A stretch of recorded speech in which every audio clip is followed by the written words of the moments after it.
Please note that this video contains spoilers for the subject and the series and/or franchise leading up to this entry. Put off by how long this video is, don't worry, I try to jam-pack my videos with as much content and as much detail as I possibly can. Anything I feel I can comment on and that I feel you might be interested in, I pretty much put in the video. I try not to repeat myself and talk fairly fast. X-Men movie thoughts. Before I get into this, because I do have some negative things to say, I do want to make clear, for those who didn't watch the review before this, I do love this movie. I consider it a good to great film, and I also love the comics, although I will admit I haven't read all of it, and I haven't kept up. It's been a while since I last read, but I was reading X-Men when this movie came out, and had for a while. Now, this version of Rogue has elements of Jubilee, the close bond with Wolverine, and Kitty Pryde being targeted by the Brotherhood. I could see how, and apparently in earlier drafts, the character of Rogue, as she is in the film here, would have been Jubilee. I'm really glad they changed that.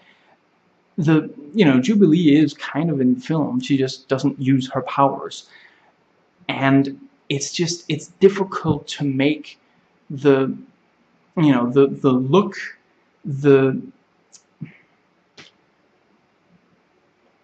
using her powers, and yeah, it's not as accessible as what they did with Rogue here. And I really like that, like in the comics, Wolverine fights Sabretooth to protect her in the comics, avenge a woman that he cares deeply for. And yeah,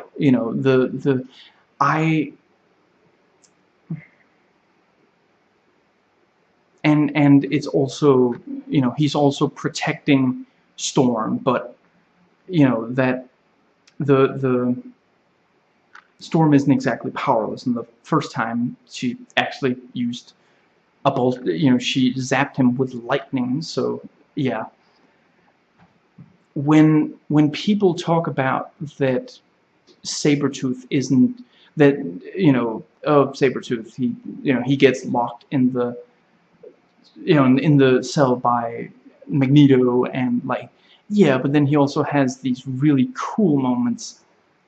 Both times he fights Wolverine, he wins. The first time, he kicks his ass. Wolverine doesn't do... We've just seen Wolverine cage fight for a long time, and it's not like he's tired from that. It's not that. And he still gets his ass handed to him by Sabretooth, And without Wolverine seeming like he's not, tough enough. I've always felt when Magneto fires a pistol point-blank range into the face of the cop, and then we don't see immediately that he stopped the bullet. It's not very long passes, but the first time you watch, you think he killed him.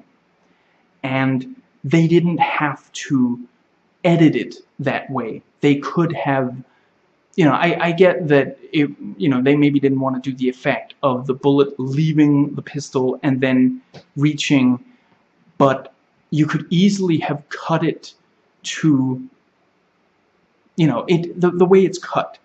We're supposed to think he died at first, and then a second or two passes, and then we realize. And it's so cheap and in bad taste.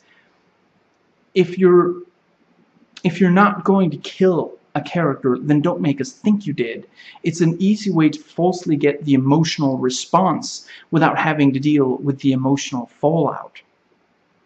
And the film does otherwise actually have weight when people die.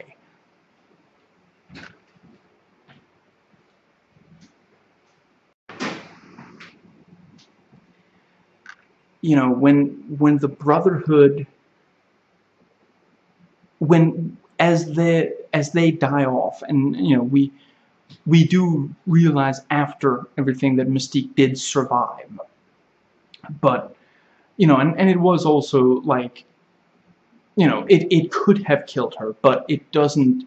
It's not something that, you know, like, it wasn't to the face, the claws, but you know, when the two that do die, when they die, it means that they're no longer a threat. And you know, I'll get into that.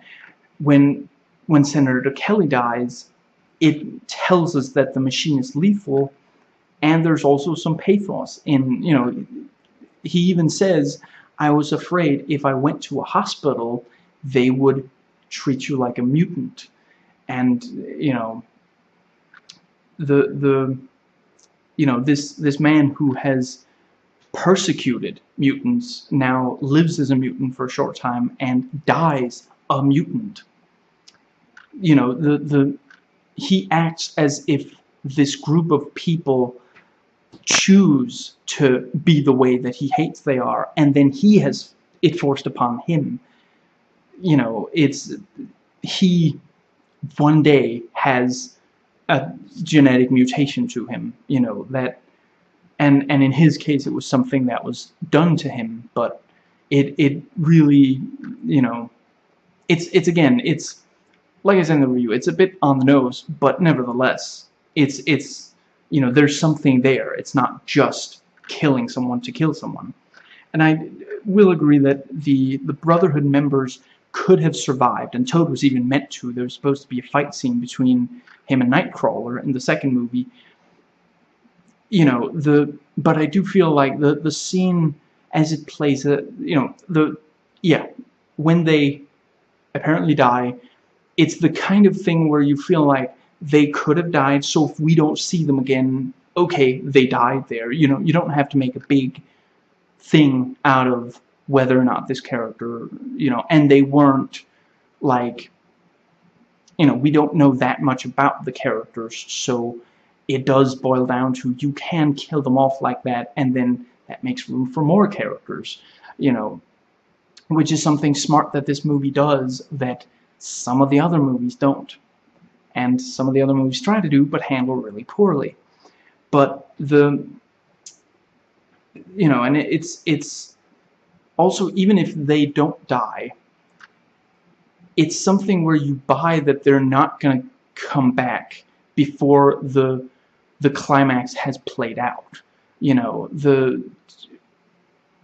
if Toad is like just washes up unconscious somewhere or something, he's not gonna, you know, just shake off being hit by lightning and, you know, jump back up to the top of, you know, and Sabretooth.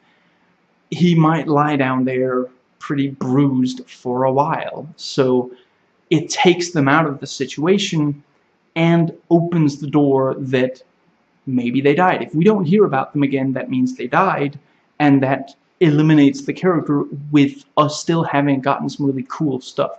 I would have a huge problem if, like, you know, one of them was just briefly there. Hypothetically, let's say that they defeated Sabretooth completely when he, you know, when we first see him, right after he's, you know, ultimately that scene ends when he attacks Logan for the first time. That scene ends without him having gotten rogue. So theoretically, it could have ended with him being completely defeated. If we didn't see him again in the movie, that would be, you know, completely. Or if Mystique didn't make another appearance after she, you know, posed as Guy Ritchie at the start, you know, I would have a huge problem. But they do give us some really cool stuff with each of these characters.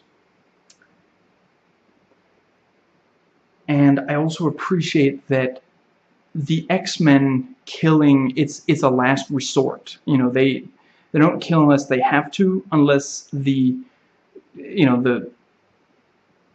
the other mutant is a proven killer and if it's basically in self-defense. You know, they do have chances. Storm could have killed Sabretooth, you know, both times, although the second time might have been harder, and they might not have gotten to Rogue in time.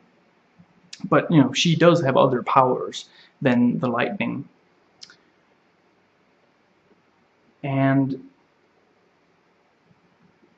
you know, when she kills Toad, he just threw her down an elevator shaft. I still remember the way that he laughed. That's attempted homicide, and he's been proven to be a threat to the entire team, which really does make, you know, everyone but Wolverine look really weak.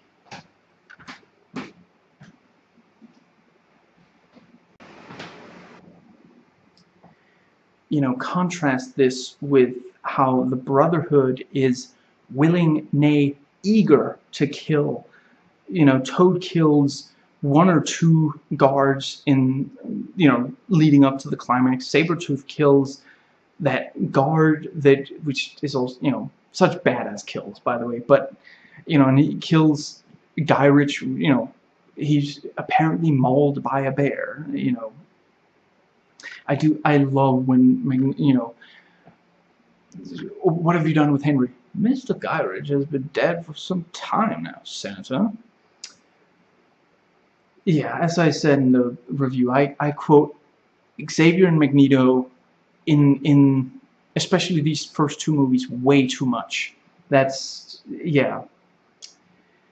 You know, Mystique kills at least one, you know, the guy in the boat there, and, you know, you might ask, well, how would the X-Men know that happened? Well, you know, they have the jet. It has advanced equipment. It makes sense that it could, like, scan for signs of life and just briefly deduce, okay, well, you know, it couldn't have been just one of them doing all that, and yeah. I do feel like when Cyclops and Jean, you know, when they do the work together and do the visor blast thing, I feel like that's pushing too far of, you know, what the movie has shown them both being able to do, their, you know, their abilities and their, like, limitations. And it's always bothered me that apparently suddenly Cyclops can sort of turn his head just enough that it just, yeah. And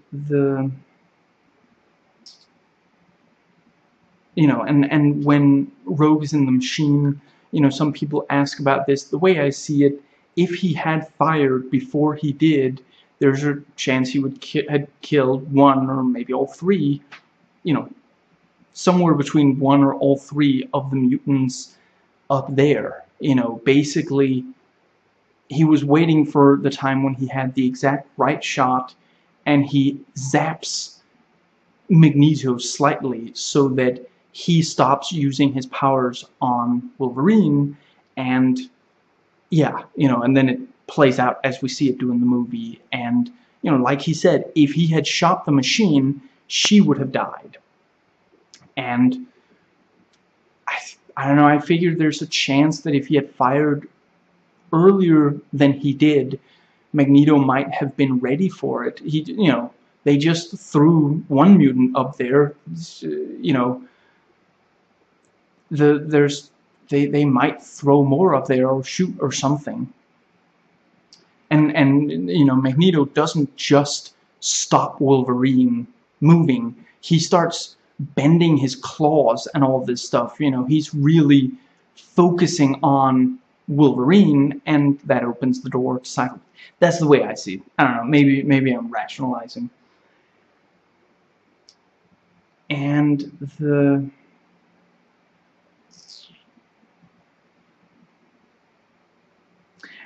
his plan does basically make sense, you know, mutating the world leaders. You know, they're going to take care of themselves as mutants, and thus mutants in general.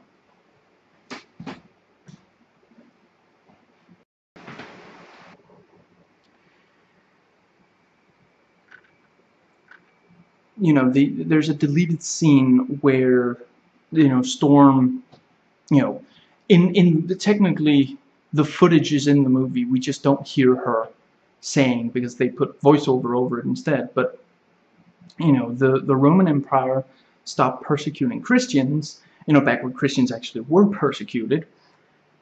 Okay, some are still today, but not much in the Western world.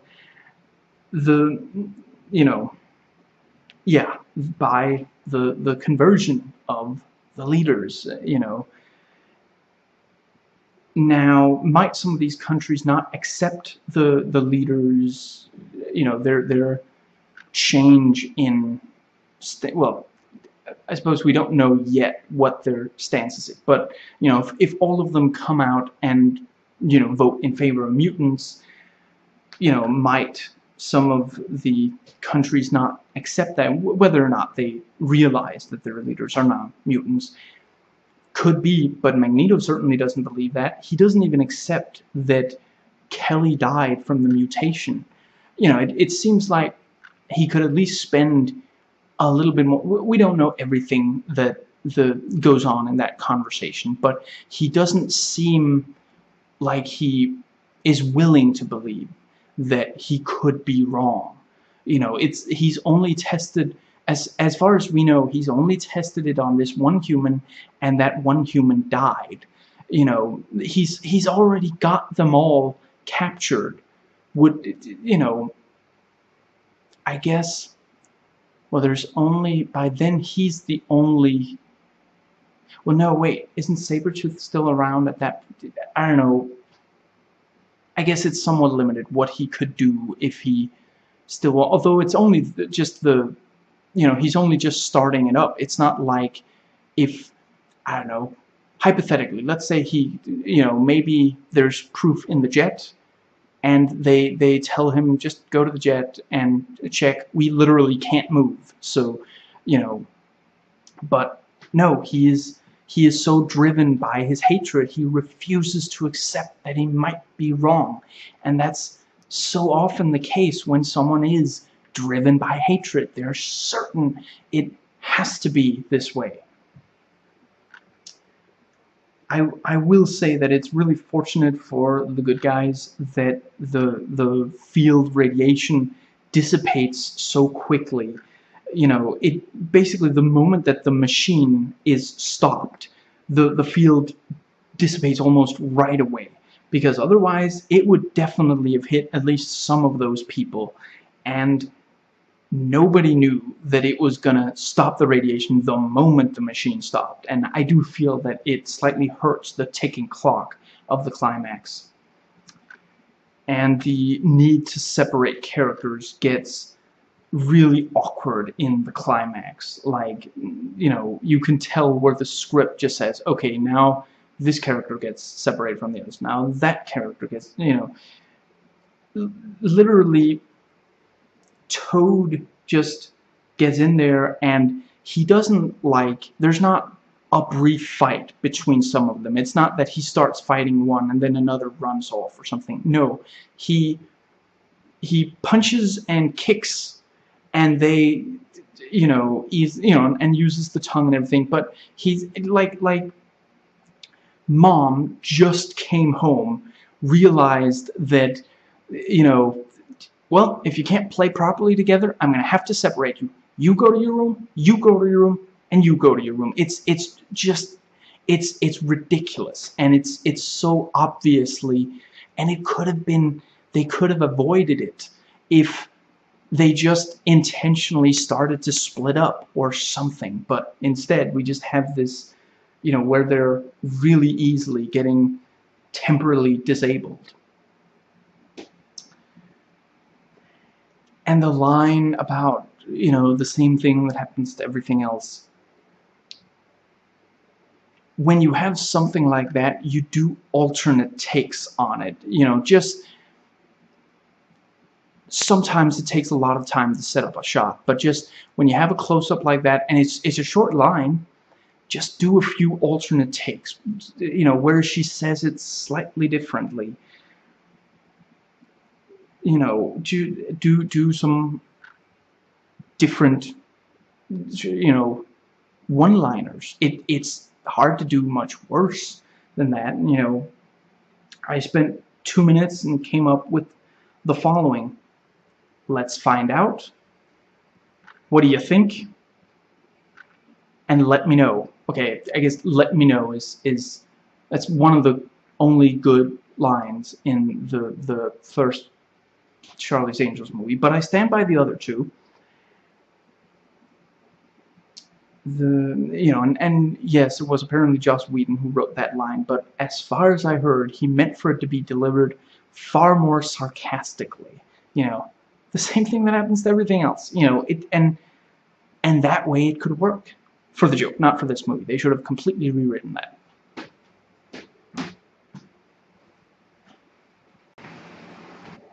I can't imagine how Joss Whedon's take on this might have looked, and I do think I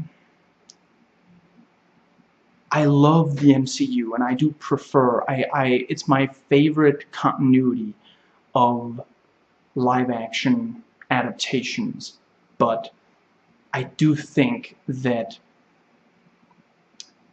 the issues, the way this handles the issues, I think that, you know, it's like other reviewers have pointed out, the fact that it's still this kind of somber and, you know, oh, we're still not being accepted, that it's still that in Apocalypse, that's a bit, you know, you should have changed the tone somewhat by then, but that it's like this in this movie, I do think really works. I don't think that a Whedon-esque kind of thing, you know, I mean, there are really serious ideas in the two Avengers movies, but they're also much lighter than this. And, you know, considering that they do both include, you know,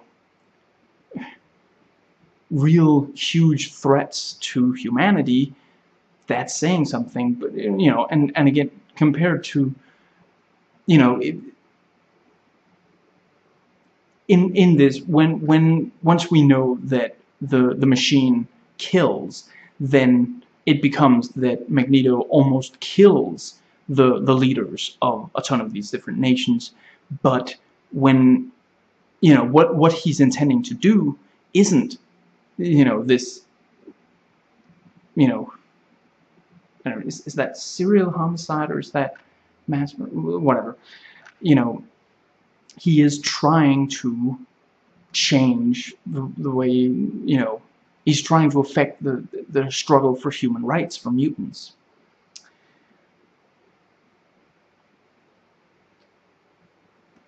Rogue's white streak never looks good in these films, but at least it looks better here than it does in X-Men 3. I like that Rogue borrowing mutant powers is introduced, I think it was around 40 minutes into this movie that is, you know, about an hour and a half if you don't count the end credits. 91 minutes, not counting the end credits, and 100 with. So, you know, because once it has been revealed, it's somewhat easy to figure out that, you know, what Magneto wants her for, and that it's her and not Wolverine that he wants. And I say learn both for people who just go into this not being fans, and us fans who weren't sure that it would be in the film, since a lot of other things have been changed. Now, I like that the different mutant-on-mutant fights are, you know, slightly different. In the, you know, Sabretooth and Wolverine, it's this really lethal, brutal animal brawl to kill each other, you know, and Toad uses martial arts, and it's also this kind of, you know, he's constantly, like, taunting them and, you know, yeah, intimidating them and such. And Mystique, you know, we only really see her against Wolverine, but she is very to the point. There is no wasted movement, nothing, just everything is right at, towards just killing him. And, if he hadn't stopped her, I mean, I guess we don't really know what the claws she makes are made out of. And she does scream out when they're cut off, which kind of suggests pain. She's not really a character who otherwise really, like, seems like she doesn't scare easily, So it's entirely possible that it is like, I don't know if bone is, but yeah, something that there's some substance there. So yeah, she could. It's entirely possible that she could have stabbed Cyclops to death if Wolverine hadn't gotten there in time. And I do really love the little bits of just, they walk into the room past the Statue of Liberty, and then we see the trademark yellow eyes, and so we know that she's around. And then Wolverine is like, okay, I can tell some, keep your eye open. And he walks off. Excuse me.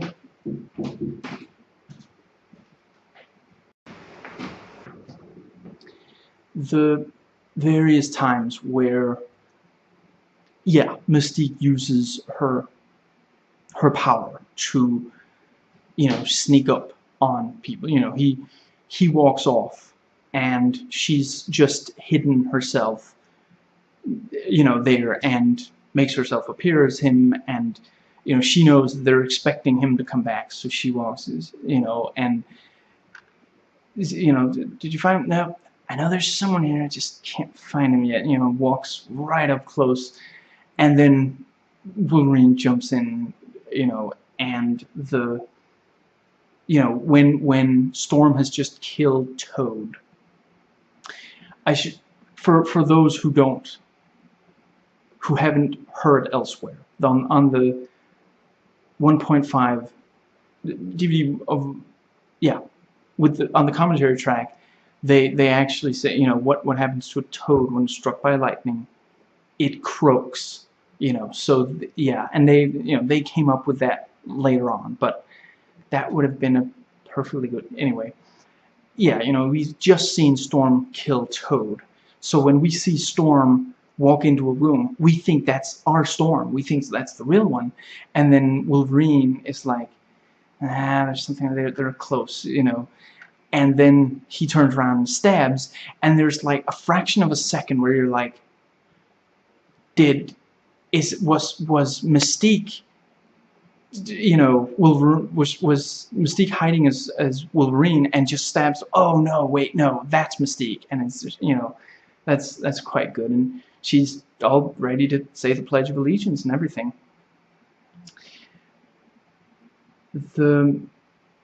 Some have said, how did, the situation when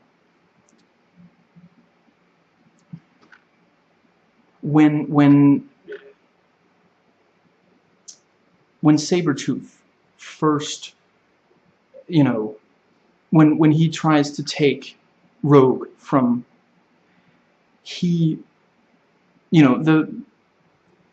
the exact situation, the way the different factions ended up there, some problems. First off, some ask, how would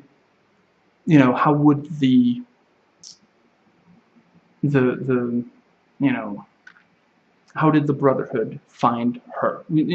Not him, because they don't care about, they weren't, Magneto doesn't even, once he sees, okay, Wolverine also, but, where's the mutant now? And he's talking about Rogue, we think he's talking about Wolverine. He doesn't care about Wolverine until Wolverine is a problem. He doesn't seek him out, so, yeah, they were there for Rogue. Basically, we know that Mystique, for a while, has been posing as, I mean, Magneto says that Mr. Gyrich has been dead for some time now.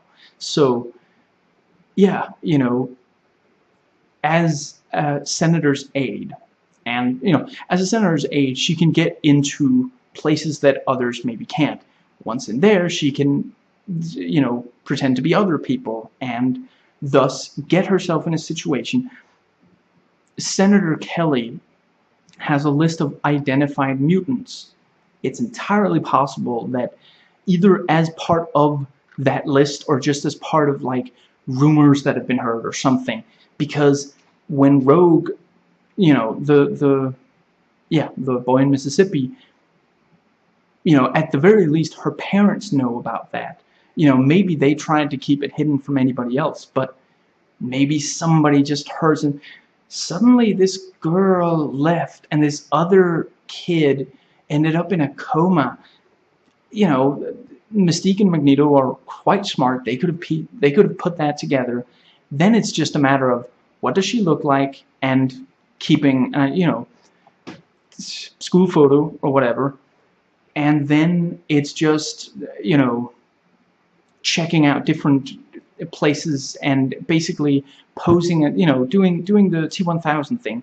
Pose as a cop, say, have you seen a girl matching this description, and then gradually zero in on roughly where she is, and that puts Sabretooth not on a mountain, but in the wilderness near the road, and then he's just sitting there, hearing cars, get there and smell it, sniffing out the right, the right occupants of the car, and yeah, considering that he's wearing the pelted skin, he probably killed some animals while waiting because boredom. The problem is, how did the X-Men get there? Not physically. They took the jet. It's in the middle of nowhere. There's probably some place that they just need a place that's flat. If they landed in the middle of a big city, which Laughlin City evidently isn't. So no, whatever, they flew there and then landed, and, maybe they ran the last little bit, and that's why we didn't hear the jet. Whatever, that's fine. How did they know to be there at that time? Did Xavier pick up some kind of psychic, how, and that's, yeah, I genuinely don't know how that's supposed to work out. I mean, it can't possibly, if Xavier just picked up that, hey, there's this mutant, there's this rogue mutant, she's in pain, she needs help, then for them to get there so fast would actually require them to basically be airborne already, and close at that, But yeah, almost definitely they took the jet, because also, getting Knucklehead and Rogue, Southern Belle, from Alberta, Canada to Westchester, New York. Yeah, they didn't walk. Now, the thing about Sabretooth that that this movie doesn't have the backstory between the two characters, Sabretooth and Wolverine. It's true that it's not in this film, but it's not contradicted in this. It doesn't say that, when you look at, I feel like a case could be made that Sabretooth takes an interest in Wolverine. He really wants to,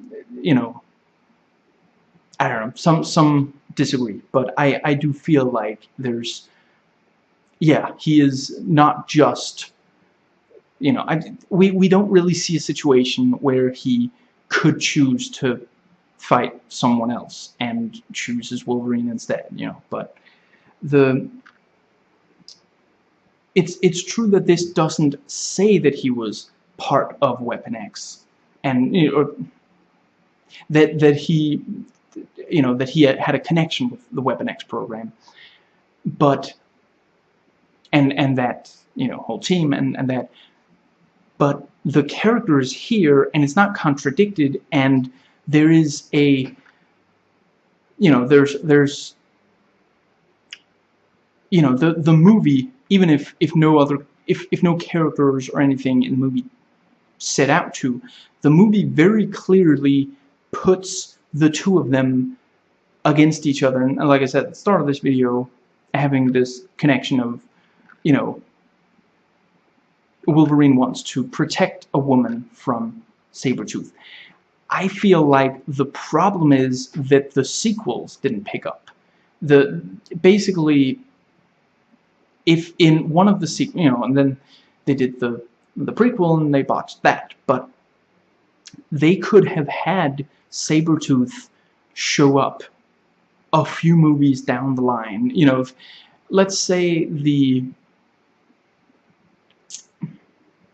or I don't know, I suppose you could also just say, well, this sets it up that you could have the backstory, but then yeah, you have some problems if this Sabretooth has the connection between, and then in this nobody refers to it. But I do feel like, I don't know if Sabretooth could have been in the second one.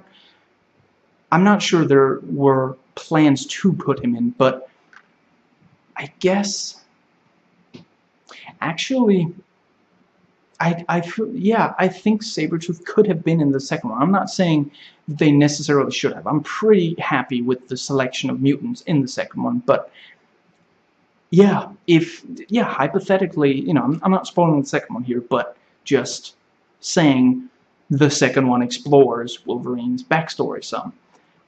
I feel like they could have had Sabretooth in there, and just as part of it, they meet again, and just, Wolverine first just recognizes him as, I thought I killed you at the Statue of Liberty, and then, like some memories are triggered or something. But I do feel like this movie could have been properly followed up. I don't view it as a failure on this movie that we don't know that there is a special connection there, because there's no room in the movie for that. And no, I don't wish that it had been another mutant. I'm pretty happy that they actually put this really big rivalry, these nemeses, in the same movie, and actually had them fighting. Even if we don't, if you don't know the backstory going in, then yeah, it's not, then you just appreciate it as cool fighting. But those of us who do, yeah. Now, I do appreciate, when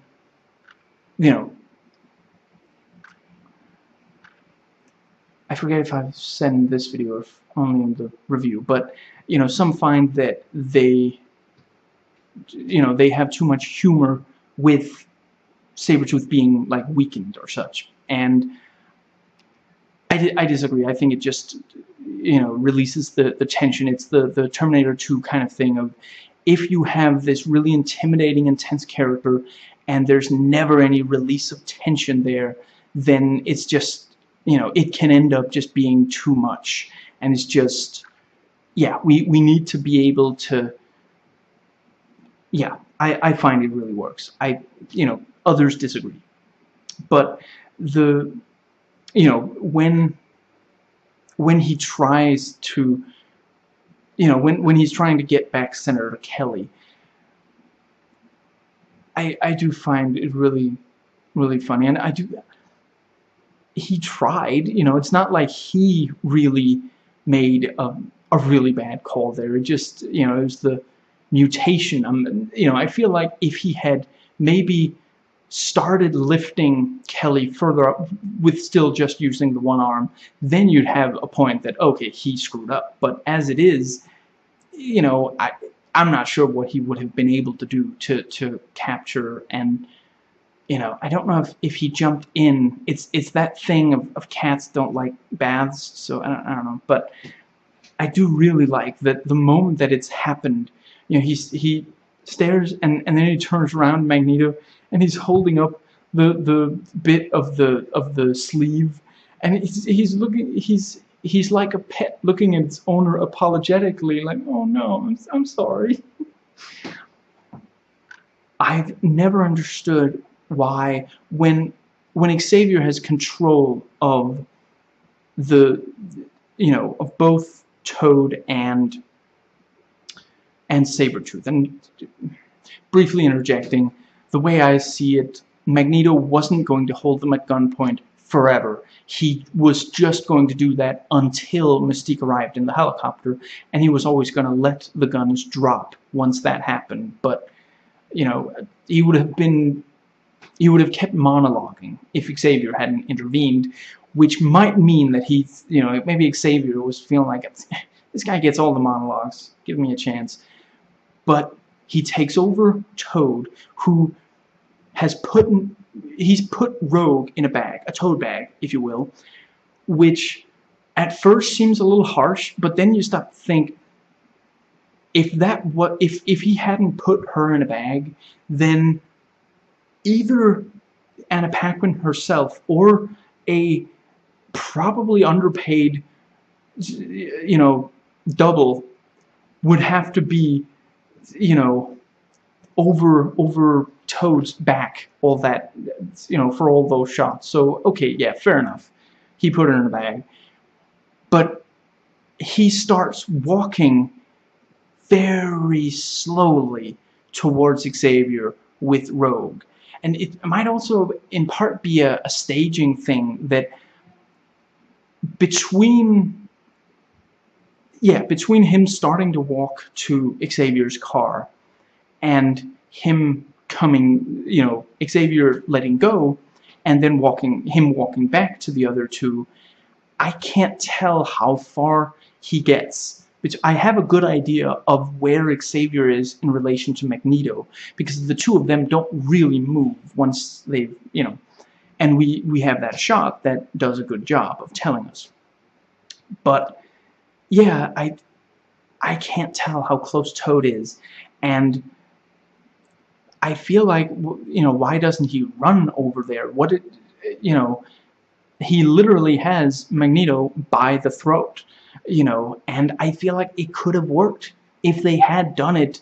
If hypothetically, you know, you know, Toad turns around and starts running over to the car, and then, you know, yeah, maybe he even gets all the way to the car, and then just before he starts running, and in the time it takes him to run, Magneto fires the gun and then stops the bullet, and then Toad stops and, you know, just stands there with Rogue, and then once, you know, I don't think I'm going to stop them all, then Xavier lets go and Toad runs back, you know, instead of this really awkward thing. But, you know, I do really love sympathetic Sabretooth and sympathetic Toad. You know, let them go. Ray Park doesn't really. He's a fun villain. When he sounds sympathetic, it's just, there's something.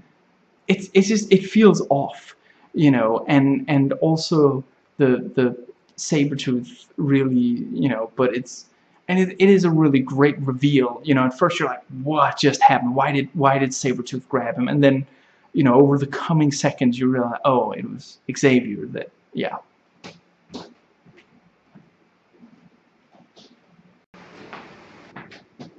And that is one down, two to go.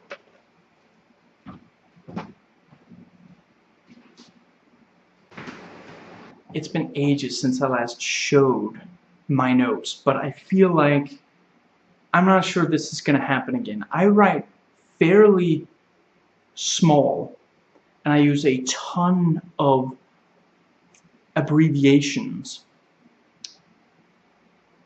And I'm going to show now, this is probably the most I've ever written. Normally, I use 4 colors. This time, that's also why I sometimes got a little lost in my notes. This time, it's almost only 2 colors, which, yeah, between me putting the notes on and me shooting this, I actually did get a new, more whiteboard markers, but the old ones ran out. Yeah, I wear those out.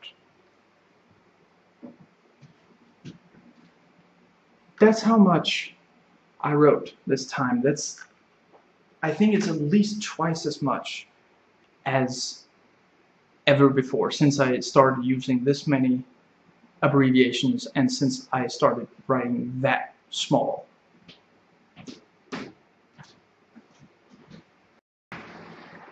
Watching the recording, I'm not sure you could really read anything. I'm going to try to get it even closer now.